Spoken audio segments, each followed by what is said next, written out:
시대의 소망 제28장 레위 마태. 팔레스틴에 있던 로마 관리 중에 세리보다 더 미움을 받는 자는 없었다. 외세에 의하여 세금이 부과되고 있다는 사실은 그들의 독립이 떠나갔다는 것을 생각나게 하는 것이었으므로 유대인들을 계속적으로 자극하였다. 그리고 세금을 징수하는 자들은 단순히 로마의 압제의 도구가 아니라 자신을 위하여 사람들을 희생시켜서 치부하는 착취자였다. 로마 사람들의 지배 아래 이 직책을 맡은 유대인은 국가의 명예를 배신하는 자로 여겨졌다. 그는 배신자로서의 멸시를 받았고 사회의 가장 비열한 계층으로 분류되었다. 레위 마태는 이 계층에 속한 사람으로 게네사렛에서 부름을 입은 네 제자 다음으로 그리스도의 사업에 부르심을 받을 사람이었다. 바리새인들은 마태를 그의 직업에 따라 판단하였으나 예수께서는 이 사람의 마음이 진리를 받아들이기 위해 열려 있는 것을 아셨다. 마태는 구주의 가르침에 귀를 기울였다. 자각시키는 하나님의 영이 그의 죄됨을 드러냈을 때 그는 그리스도에게 도움을 구하기를 갈망하였다. 그러나 그는 랍비들의 배척에 익숙해져 있었으므로 이 크신 교사께서 자기를 주목해 보시리라고는 생각조차 하지 않았다. 어느 날 세관에 앉아 있을 때에 세리마태는 예수께서 가까이 오시는 것을 보았다. 자기를 향하여 나를 좇으라고 하신 말씀을 듣고 그는 매우 놀랐다. 마태는 모든 것을 버리고 일어나 쫓았다. 마태의 마음에는 주저함이나 의심도 없었고 이익이 남는 사업이 가난과 곤란으로 바뀌어지리라는 생각도 하지 않았다. 예수님과 함께 있어서 그분의 말씀을 듣고 그분의 사업에서 그분과 연합할 수 있다는 것으로 충분하였다. 이전에 부름을 받은 제자들 역시 그러하였다. 예수께서 베드로와 그의 동료들에게 당신을 따르라고 명령하시자 즉시 그들은 배와 그물을 버렸다. 이 제자 중에 어떤 이들에게는 생계를 그들에게 의존하는 친구가 있었으나 구주의 초청을 받았을 때 머뭇거리거나 내가 어떻게 생활하며 가족을 부양해야 할까 하고 묻지 않았다. 그들은 부르심에 순종하였다. 예수께서 후에 그들에게 내가 너희를 전대와 주머니와 신도 없이 보내었을 때 부족한 것이 있더냐고 물으셨을 때 그들은 없었나이다 라고 대답할 수 있었다. 부유하던 마태에게나 가난하던 안드레와 베드로에게 똑같은 시험이 이르렀으며 똑같은 헌신이 각 사람에 의하여 이루어졌다. 그물에 고기가 가득 차고 옛 생애에 대한 충동이 가장 강하던 성공의 순간에 예수께서는 바다에서 일하던 제자들에게 복음 사업을 위하여 모든 것을 버리라고 요구하셨다. 이와 같이 각 사람이 세상의 재물에 대한 욕심이나 그리스도와 친분을 맺고자 하는 욕망 중에 어느 쪽이 더 강한지에 대해 시험을 받고 있다. 원칙은 항상 가혹하다. 하나님의 사업에 전심을 다하고 그리스도를 아는 지식이 가장 고상함을 인하여 모든 것을 해로 여기지 않으면 그 누구도 그분의 사업에 성공할 수 없다. 전적으로 바치지 않는 사람은 어떤 사람도 그리스도의 제자가 될 수 없으며 그분의 동역자가 되기는 더욱더 어렵다. 사람들이 위대한 구원을 인식할 때 그리스도의 생애에 나타난 자아희생은 그들의 생애에서도 나타날 것이다. 그들은 예수께서 어느 길로 인도하시든지 즐겨 따라갈 것이다. 마태를 불러서 그리스도의 제자 중 하나가 되게 하신 것은 큰 분노를 일으켰다. 한 종교 교사가 직접 수종하는 자로서 세리를 택한다는 것은 종교적, 사회적 및 민족적 관습에 위반되는 행위였다. 바리새인들은 백성들의 편견에 호소함으로써 여론의 흐름이 예수를 반대하기를 원하였다. 세리들 간에는 광범위한 관심이 일어났다. 그들의 마음은 하늘의 교사에게로 이끌렸다. 마태는 새로운 제자가 된 기쁨에 이전의 친구들을 예수님께 데려오기를 원하였다. 그래서 그는 자기 집에서 잔치를 베풀고 친척과 친구들을 함께 불렀다. 세리들만이 포함된 것이 아니라 의심스러운 평판을 받고 보다 철두철미한 그들의 이웃 사람들에게 배척을 받던 많은 다른 사람들도 포함되어 있었다. 잔치는 예수님에게 경의를 표하는 뜻으로 배설되었으며 그분께서는 이 호의를 받아들이기를 주저하지 않으셨다. 예수께서는 이 일이 바리새파를 성나게 하리라는 것과 또한 백성들 눈에 당신의 명성을 더럽히는 일이 될 것을 잘 아셨다. 그러나 어떤 정치적 문제도 그분의 행동에 영향을 줄 수 없었다. 그분에게는 외형적인 차별은 가치가 없었다. 그분의 마음을 움직인 것은 생수를 갈급하는 심령이었다. 예수께서는 세리들의 식탁에 귀빈으로 앉아 당신의 동정심과 사교적인 친절한 행위로 인간의 존엄성을 인정하신다는 것을 보여주셨다. 그리고 사람들이 그분의 신임을 받을 만한 사람이 되기를 갈망하였다. 갈급한 심령에 그분의 말씀은 축복과 생명을 주는 능력으로 임하였다. 새로운 충동이 일깨워지고 새 생애에 대한 가능성이 사회의 버림을 받은 이 사람들에게 열려졌다. 예수께서 승천하신 후까지 그분을 시인하지 않은 적지 않은 사람들이 이와 같은 회합들에서 구주의 교훈에 감명을 받았다. 성령이 부어져 하루에 3,000명이 회개하였을 때 이들 가운데는 세리들의 식탁에서 처음으로 진리를 들었던 사람들이 많았으며 이 중에 얼마는 복음의 기별자들이 되었다. 연회석상에서 예수님의 모보는 마태 자신에게 끊임없는 교훈이 되었다. 멸시당하던 세리가 주님의 발자취를 열심히 따르며 자기의 맡은 일에 가장 헌신한 복음 전도자 가운데 한 사람이 되었다. 랍비들은 마태의 집에서 베푼 잔치에 예수께서 참석하신 것을 알자 그분을 비난할 기회를 포착했다. 그러나 그들은 제자들을 통하여 그 일을 하기로 선택하였다. 그들은 제자들에게 편견을 일으키므로 그들을 주님과 이간시키기를 원했다. 제자들에게 그리스도에 대하여 비난하고 그리스도에게는 제자들에 대하여 비난하며 그들이 상처를 받을성 싶은 곳에 화살을 겨누는 것이 랍비들의 책략이었다. 이것이 곧 사단이 하늘에서 불만을 품은 이래로 일하여 온 방법이며 불화와 이간을 일으키려고 애쓰는 자들은 모두 사단의 정신에 자극되어 움직이고 있는 것이다. 질투심이 많은 랍비들은 어찌하여 너희 선생은 세리와 죄인들과 함께 잡수시느냐고 물었다. 예수께서는 제자들이 그 비난에 답변하기를 기다리지 않고 친히 대답하셨다. 건강한 자에게는 의원이 쓸데없고 병든 자에게라야 쓸데있느니라. 너희는 가서 내가 긍휼을 원하고 제사를 원치 아니하노라 하신 뜻이 무엇인지 배우라. 내가 의인을 부르러 온 것이 아니요 죄인을 부르러 왔노라. 바리새인들은 자신들은 영적으로 건강하므로 의사가 필요 없다고 주장한 반면 세리들과 이방인들은 영혼의 질병으로 말미암아 죽어간다고 생각하였다. 그렇다면 예수께서 의사로서 당신의 도움을 필요로 하는 계층의 사람들에게 가시는 것은 그분이 하실 일이 아니었던가. 그러나 바리새인들이 자신들을 높이 평가하였을지라도 사실은 그들이 멸시하던 자들보다 더 나쁜 상태에 있었다. 세리들은 고집과 자부심이 덜했으므로 진리의 감화에는 마음문이 더 열려 있었다. 예수께서는 랍비들에게 너희는 가서 내가 긍휼을 원하고 제사를 원치 아니하노라 하신 뜻이 무엇인지 배우라고 말씀하셨다. 이와 같이 예수께서는 랍비들이 하나님의 말씀을 설명한다고 주장하면서도 말씀의 정신에는 전혀 무지하다는 것을 보여주셨다.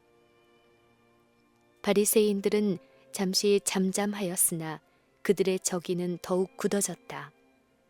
그들은 다음으로 침례 요한의 제자들을 찾아내어 그들에게 구주를 대적하게 하려고 애썼다. 이 바리새인들은 침례 요한의 사명을 받아들이지 않았었다. 그들은 침례 요한의 절제 생활, 단순한 습관, 초라한 의복을 경멸하는 투로 지적하였고 그를 광신자라고 선언하였다. 요한이 그들의 위선을 규탄하였으므로 그들은 요한의 말을 반대하였고 백성들이 그를 반대하도록 부추기려고 힘썼다. 하나님의 영이 이 조롱하는 자들의 마음을 움직여서 그들에게 죄를 깨닫게 하였으나 그들은 하나님의 권고를 거절하였으며 요한이 사귀에 들렸다고 말했다. 이제 예수께서 백성들과 섞여서 그들의 식탁에서 잡숫고 마시자 바리새인들은 그분을 먹기를 탐하고 포도주를 즐기는 자라고 비난하였다. 이런 비난을 하는 자들 자신이 죄를 범한 자들이었다. 하나님께서 사단에 의해 잘못 나타내지고 사단 자신의 속성을 가지신 분으로 묘사되신 것처럼 주님의 기별자들도 이 사악한 사람들에 의해 왜곡되었다. 바리새인들은 예수께서 흑암 가운데 있는 자들에게 하늘의 빛을 주기 위하여 세리들과 죄인들과 더불어 잡숫고 계신 것을 고려하지 않으려고 하였다. 그들은 하늘의 교사에게서 나오는 모든 말씀은 싹이 터서 하나님의 영광의 열매를 맺을 산 씨임을 보지 못했다. 그들은 빛을 받아들이지 않기로 결심하였다. 그리고 침례 요한의 전도를 반대했었지만 이제는 예수님을 반대하는 일에 협력을 얻기를 원하여 요한의 제자들의 우정을 살 준비를 갖추었다. 그들은 예수께서 고대의 유전들을 무시하고 있다고 말하며 침례 요한의 준엄한 경건성과 세리나 죄인들과 더불어 잡수시는 예수의 행동을 대조시켰다. 요한의 제자들은 이때에 큰 슬픔에 빠져 있었다. 이때 그들이 요한의 기별을 가지고 예수님을 방문하기 이전이었다. 그들의 사랑하는 선생은 감옥에 갇히고 그들은 슬픈 나날을 보냈다. 더구나 예수께서는 요한을 석방시키기 위하여 아무런 노력도 하지 않으시고 심지어 그의 교훈을 불신하시는 듯이 보였다. 만일 요한이 하나님께로부터 보냄을 받은 자였다면 예수님과 그분의 제자들이 왜 그렇게 크게 다른 길을 가고 있는가? 요한의 제자들은 그리스도의 사업을 명백하게 이해하지 못했다. 바리새인들의 비난에 무슨 근거가 있으리라고 그들은 생각하였다. 그들은 랍비들이 규정한 많은 규칙들을 지켰으며 심지어 율법의 행위로 말미암아 의롭게 되기를 원하였다. 유대인들은 금식을 공로가 있는 행동으로 실천하였다. 그들 중에서도 가장 엄격한 자들은 매주 이틀을 금식하였다. 요한의 제자들이 예수께 와서 우리와 바리새인들은 금식하는데 어찌하여 당신의 제자들은 금식하지 아니하나이까? 라고 물었을 때 바리새인들과 요한의 제자들은 금식 중이었다. 예수께서는 매우 부드럽게 그들에게 대답하셨다. 예수께서는 금식에 대한 그들의 그릇된 관념을 시정하려고 하지 않으시고 다만 당신의 사명에 관하여 그들에게 올바르게 설명하고자 하셨다. 그리하여 그분께서는 침례 요한 자신이 예수님에 대하여 증언할 때 사용했던 동일한 비유를 사용하여 이것을 설명하셨다. 요한은 신부를 취하는 자는 신랑이나 서서 신랑의 음성을 듣는 친구가 크게 기뻐하나니 나는 이러한 기쁨이 충만하였노라 라고 말했다. 예수께서 그 예증을 드시면서 혼인집 손님들이 신랑과 함께 있을 때 너희가 그 손님으로 금식하게 할 수 있느뇨 라고 말씀하셨을 때 요한의 제자들은 그들의 선생이 하신 이 말들을 회상하지 않을 수 없었다. 하늘의 임금이 당신의 백성 가운데 계셨다. 하나님의 가장 큰 선물이 세상에 주어졌다. 가난한 자들에게 기쁨이 되었으니 그리스도께서 그들을 당신의 나라의 후사로 삼기 위하여 오셨기 때문이다. 부자들에게 기쁨이 되었으니 그분께서 영원한 재물을 얻는 방법을 그들에게 가르치실 것이기 때문이다. 무지한 자들에게 기쁨이 되었으니 그분께서 그들을 지혜롭게 하여 구원을 얻게 하실 것이기 때문이다. 학자들에게 기쁨이 되었으니 그분께서 그들이 일찍이 탐색하였던 어떤 신비보다도 더 깊은 신비를 그들에게 공개하실 것이기 때문이다. 창세로부터 감추어졌던 진리들이 구주의 전도로 말미암아 사람들에게 공개될 것이다. 침례 요한은 구주를 바라보고 기뻐했다. 하늘의 주제 되신 분과 함께 걷고 말할 특권을 받은 제자들은 얼마나 기뻐할 기회를 가졌던가. 지금은 그들이 슬퍼하고 금식할 때가 아니었다. 그들은 흑암과 사망의 그림자 속에 있는 자들에게 빛을 비추기 위하여 그리스도의 영광의 빛을 받아들이도록 마음 문을 열어야 하였다. 그리스도의 말씀이 불러일으켰던 것은 빛나는 광경이었다. 그러나 그 광경 저편에는 그분의 눈만이 식별하신 무거운 그림자가 놓여 있었다. 그분께서는 그날에 이르러 저희가 신랑을 뺏어가리니 그날에는 금식할 것이니라 라고 말씀하셨다. 주께서 팔려서 십자가에 못 박히시는 것을 볼 때에 제자들은 슬퍼하며 금식할 것이었다. 다락방에서 제자들에게 한 마지막 말씀에서 예수께서는 조금 있으면 나를 보지 못하겠고 또 조금 있으면 나를 보리라. 내가 진실로 진실로 너희에게 이르노니 너희는 곡하고 애통하리니 세상이 기뻐하리라. 너희는 근심하겠으나 너희 근심도 도리어 기쁨이 되리라고 하셨다. 예수께서 무덤에서 나오실 때에 그들의 슬픔은 기쁨으로 변할 것이었다. 승천하신 후에는 친히 함께 계시지는 않지만 보혜사를 통하여 여전히 그들과 함께 하실 것이므로 그들은 슬퍼하면서 시간을 보내지 말아야 했다. 사단이 원하는 것은 바로 이것이었다. 사단은 제자들이 속임을 당했으며 실망당했다는 인상을 세상에 주기를 바랐으나 그들은 예수께서 그들을 위하여 봉사하고 계시는 하늘의 성소를 믿음으로 바라보아야 했다. 그들은 예수님의 대리자인 성령을 받기 위하여 마음 문을 열고 그분의 임재의 빛 가운데서 기뻐해야 했다.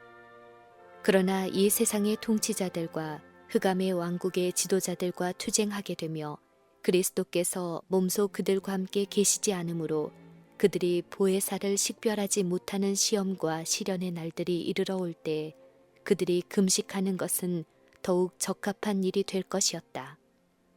바리새인들은 마음은 질투와 분쟁으로 가득 차 있으면서 엄격한 형식을 지킴으로 자신을 높이려고 힘썼다. 성경은 이렇게 말한다. 보라, 너희가 금식하면서 다투며 싸우며 악한 주먹으로 치는도다. 너희의 오늘 금식하는 것은 너희 목소리로 상달케 하려 하는 것이 아니라 이것이 어찌 나의 기뻐하는 금식이 되겠으며 이것이 어찌 사람이 그 마음을 괴롭게 하는 날이 되겠느냐. 그 머리를 갈대같이 숙이고 굵은 배와 재를 펴는 것을 어찌 금식이라 하겠으며 여호와께 연락될 날이라 하겠느냐. 참된 금식은 단지 형식적인 의식이 아니다. 성경은 하나님께서 선택하신 금식은 흉악의 결박을 풀어주며 멍에의 줄을 끌어주며 압제당하는 자를 자유케 하며 모든 멍에를 꺾으며 줄인 자에게 내 심정을 통하며 괴로워하는 자의 마음을 만족케 하는 것이라고 묘사한다. 여기에 그리스도의 사업의 정신과 성격이 설명되어 있다. 그분의 전생에는 세상을 구원하기 위하여 자신을 희생하신 생애였다. 시험의 광야에서 금식하거나 마태가 베푼 잔치에서 세리들과 함께 잡수시거나 간에 예수께서는 잃은 자를 구속하기 위하여 당신의 생명을 바치고 계셨다. 참 헌신의 정신은 쓸데없이 슬퍼하는 일이나 단순히 육체를 괴롭히며 많은 희생을 드리는 일 가운데서 나타나는 것이 아니라 하나님과 사람에 대한 자원하는 봉사에 자신을 바치는 가운데 나타난다. 요한의 제자들에게 계속 대답하시면서 예수께서는 한 비유를 들어 말씀하셨다. 새 옷에서 한 조각을 찢어 낡은 옷에 붙이는 자가 없나니 만일 그렇게 하면 새 옷을 찢을 뿐이요 또 새 옷에서 찢은 조각이 낡은 것에 합하지 아니하리라. 침례 요한의 기별은 유전과 미신으로 더불어 섞여서는 안 될 것이었다. 바리새인들의 가식을 요한의 헌신에 혼합시키려는 시도는 이들 사이의 간격을 더욱 분명하게 해줄 뿐이었다. 그리스도의 교훈의 원칙도 바리새주의적 형식과 결합될 수 없었다. 그리스도께서는 요한의 가르침으로 말미암아 생긴 간격을 막지 않으실 것이었다. 그리스도께서는 낡은 것과 새 것 사이의 분리를 더욱 분명히 하셨다. 예수께서는 이 사실을 더 깊이 예증하셨다. 새 포도주를 낡은 가죽 부대에 넣는 자가 없나니 만일 그렇게 하면 새 포도주가 부대를 터뜨려 포도주가 쏟아지고 부대도 버리게 되리라. 새 포도주를 담는 용기로 사용되던 가죽 부대는 얼마 후에는 말라 부서지기 쉽게 된다. 그리하여 다시 포도주를 넣는 데는 쓸모없이 되어버린다. 이 잘 아는 신뢰로 예수께서는 유대 지도자들의 상태를 나타내셨다. 제사장들과 서기관들과 관원들은 의식과 유전의 틀에 고착되어 있었다. 그들의 심령은 예수께서 비유하여 말씀하신 말라붙은 포도주 부대와 같이 위축되어 있었다. 그들의 율법주의적 신앙에 만족하는 상태에 있을 동안은 하늘의 산 진리의 위탁자가 될 수 없었다. 그들은 그들 자신의 의가 매우 충분하다고 생각하였으므로 새로운 요소가 그들의 신앙 안으로 들어오는 것을 원하지 않았다. 그들은 사람에 대한 하나님의 선하신 뜻을 그들 자신들과는 거리가 먼 어떤 것으로 생각하고 받아들이지 않았다. 그들은 그것을 그들의 선행으로 말미암는 자신의 공로와 연결시켰다. 사랑으로 행하며 심령을 정결하게 하는 믿음은 의식과 사람의 교훈으로 된 바리새인들의 신앙과는 결합할 여지를 찾을 수 없었다. 예수님의 교훈과 기성의 종교를 결합시키려는 노력은 수포로 돌아갈 것이었다. 발효시키는 포도주와 같이 하나님의 생명의 진리는 낡고 쇠해져가는 바리새인들의 유전의 가죽 부대를 터뜨릴 것이었다.